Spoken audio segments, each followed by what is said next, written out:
Hello everyone, welcome back to my channel. Hopefully আপনারা সবাই খুব ভালো আছেন। আলহামদুলিল্লাহ আমরাও বেশ ভালো আছি।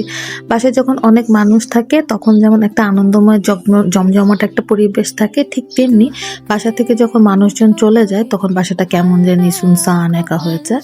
আমার শ্বশুর শাশুড়ি চলে যাওয়ায় আমার বাসাটা এরকম লাগছে। বাচ্চা কাচ্চাদেরও খুব মন খারাপ।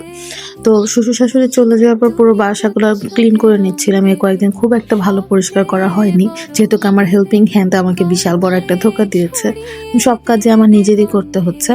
আমার ডাইনিং টেবিলের কাভারটাও আমি লাগিয়ে নিয়েছিলাম, কারণ এত কিছু আসলে একা একা করতে পারছি না। আর আমার এখন এত বড় শিক্ষা হয়েছে যে আমি আর হেল্পিং হ্যান্ড রাখবোই না। নিজেরও শরীর ভালো থাকবে, পকেট মানিও বাঁচবে, আর বাদ দিয়ে দিছি সব।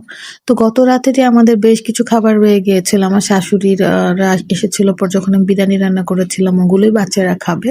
আর আমি নাসি গোরাং রান্না করেছিলাম। ট্রাস্ট মি, এত ভালো হয়েছে যে আমি আর বাইরে খাবো না। তো খেয়ে নিয়েছিলাম আমি একা একা। আর দুপুরবেলা যেহেতু ছিল একটু আম ভর্তাও বানিয়েছিলাম। খাওয়ার পর ওদের লাঞ্চ করা হয়ে গেলে আমরা একটু ঘুমিয়েছিলাম, এত গরম পড়েছিল। তো ঘুমাতে যেয়ে দেখি আমার ছেলে আয়ান আয়ান কি হয়েছে? দাদা দাদুকে মিস করছো? আম্মুর থেকে ঘুরো, ঘুরে না, কান্না করছো? আল্লাহ, আচ্ছা তাড়াতাড়ি চলে আসবে না দাদা দাদু।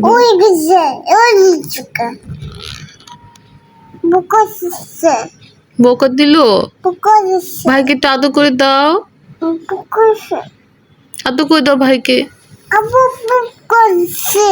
বকা দেয়নি, আম্মু বকা দেয়নি। ভাইকে একটা আদর করে দাও।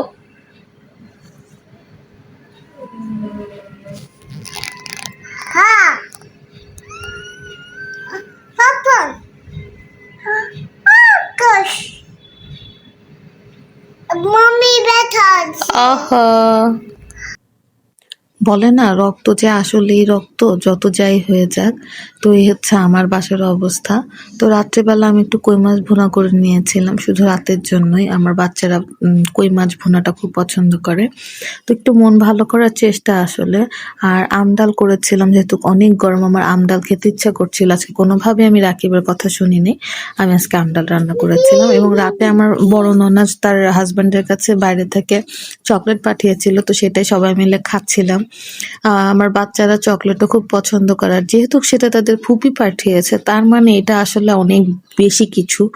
তো এখানে তারা সবাই খাচ্ছিল, আমাকেও বলছিল এই দেখো আমার ফুপি এটা পাঠিয়েছে। আসলে যদিও অনেক বেশি কিছু না, বাট তারপরও মানে তাদের ফুপি পাঠিয়েছে, এর জন্য আসলে তারা এত বেশি খুশি।